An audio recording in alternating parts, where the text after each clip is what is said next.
Time now for a browse through the French papers, this Tuesday morning with Diptyque Laurent and Dipty. Let's start with the Central African Republic.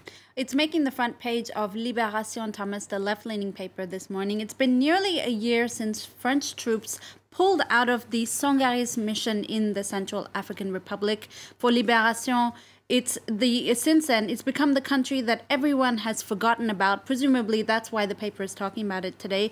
The Central African Republic is the least developed country in the world. It featured last in a list of 188 countries in a recent UN study, and the Central African Republic has been torn apart by sectarian violence.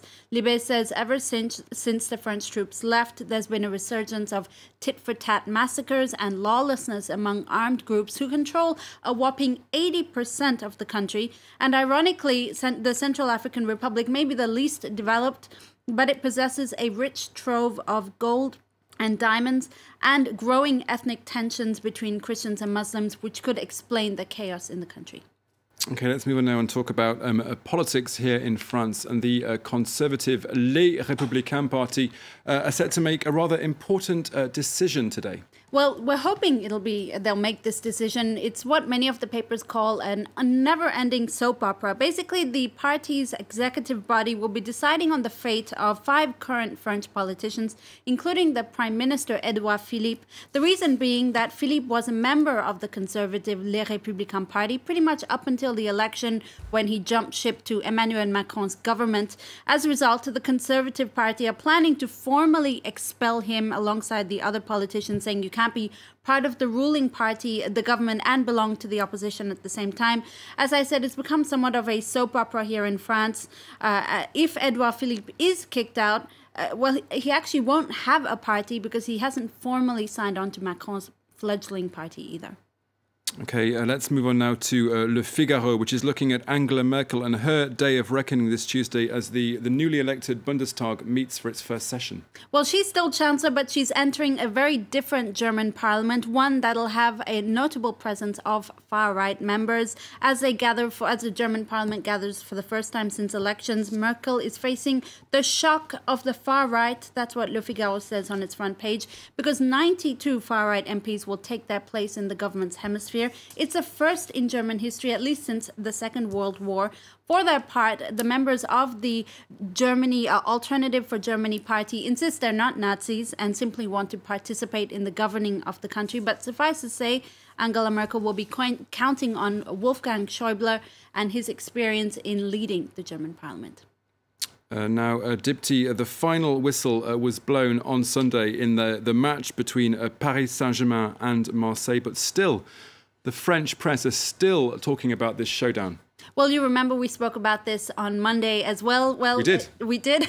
Well, it turns out Le Monde is keeping the story going because it's quite possibly proof also of how deep this Paris-Marseille rivalry goes when it comes to football. This for a game that ended in a 2-2 draw. So it wasn't the match of the century either. Le Monde reports that Paris Saint-Germain has been complaining now about the quality of the pitch because this match was played in Marseille, of course. They accuse Marseille of not watering the pitch enough, which slowed down their game, knowing that Paris Saint-Germain played better with a faster game. Worth noting, it's the second time in 10 games that Paris Saint-Germain have complained about the quality of the pitch. Le Monde says both times happened to be when they didn't get a decisive victory, so take what you will of that. And finally, Dipty, Parisians are facing a bit of regional discrimination with regards to Bordeaux. Tell us more. Well, let's be honest, Parisians aren't the most liked, at least not in France. They're considered a little bit arrogant, maybe a bit superior to their provincial neighbors, turning their nose up and generally having a very high opinion of themselves.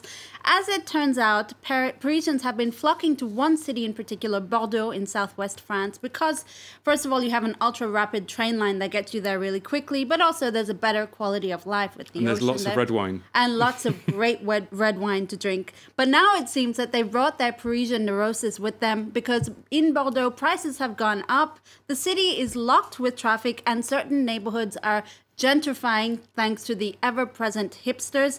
As a result, Bordeaux residents have had enough, really. They've been putting signs up, as you see here from Sud-Ouest, the regional paper. Parisian, go home, go back to your home. And they actually even had asked residents to vote with cigarette butts on whether Parisians should stay in the city or not. Oh, I love Bordeaux. It's a great city. Dig along with the French Press Review. Thank you very much.